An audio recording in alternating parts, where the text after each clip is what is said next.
এখনো মরেনি স্যার। গোটা ফরেস্টেরা পিছিয়ে যায় কয়েক কদম। নিজের মৃতদেহ থেকেই পুনরুত্থান হয় তার। দুই হাতে ধরা থাকে পূর্বপুরুষের অহংকার ও একটি রক্তলাল সূর্যমুখী। এভাবেই একে একে পুনরুত্থিত হতে হয় সবগুলো সব। ধেয়ে আসা ঘূর্ণিঝড়ের মাঝে তারা নড়তে থাকে মাল্লার মতো।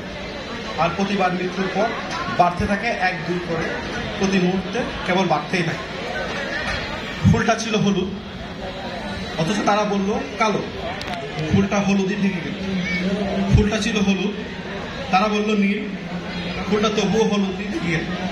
ফুলটা ছিল ফুল, তারা বলল অসুখ, তবুও সেটা ফুল। অতঃপর তারা গুলি ছুড়ল, ধারালো অস্ত্রে ফালি ফালি করে দিল। হাই, ফুলটা ফুলই। তারা আবার আসলো মারণাস্ত্র নিয়ে। খুঁজে খুঁজে মারা হলো প্রতিটি ফুলকে এবং কুড়িগুলো মিশিয়ে দেওয়া হলো মাটিতে। তারা যাওয়ার আগেই কুড়িগুলো মাথা উঠিয়ে পড়লো, আমরা তো ফুল। ধন্যবাদ।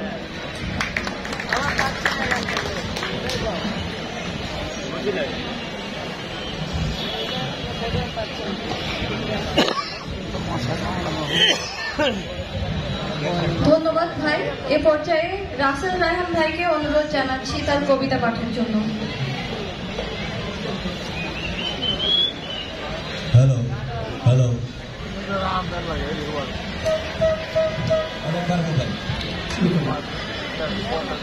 কবিতাটা মে মাসের 31 তারিখে প্রথম আলোতে প্রকাশ হয়। কবিতাটার নাম ভাষা। বলছি শ্রাবণ, আসলে শ্রাবণ বলে। বলছি মেঘ, আসলে মিছিল। বলছি নগ্নতা, মূলত নদী। বলছি রানী, আসলে হন্তারক। বলছি রানী, আসলে হন্তারক। বলছি রানী, আসলে হন্তারক। বলছি ক্লেদজ, আসলে কুসুম। বলছি নৃত্য, মূলত নুপুর। বলছি ম্যাজিক, আসলে মঞ্জরি। বলছি প্রণালী, আসলে প্রেয়সী। বলছি শরৎ, মূলত স্লোগান। বলছি ক্ষত, আসলে ক্ষমা। এভাবে আমার ভাষা ম্যাজিশিয়ানের অর্ধনগ্ন সহকারিণী।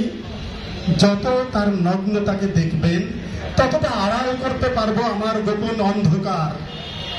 আর যখন ম্যাজিকের মুহূর্তগুলোতে পারস্যের ছুরি কেটে ফেলে আমার সাধু মাংস, গোপনে এক মহারানী শুশ্রূষা করেন। গোপনে এক মহারানী শুশ্রূষা করেন। শুধু ভুলে যাবেন না, নগ্নতা বললে আসলে কিন্তু নদী বোঝায়, আর শুশ্রূষা বললে বোঝায় শরণার্থী। ধন্যবাদ।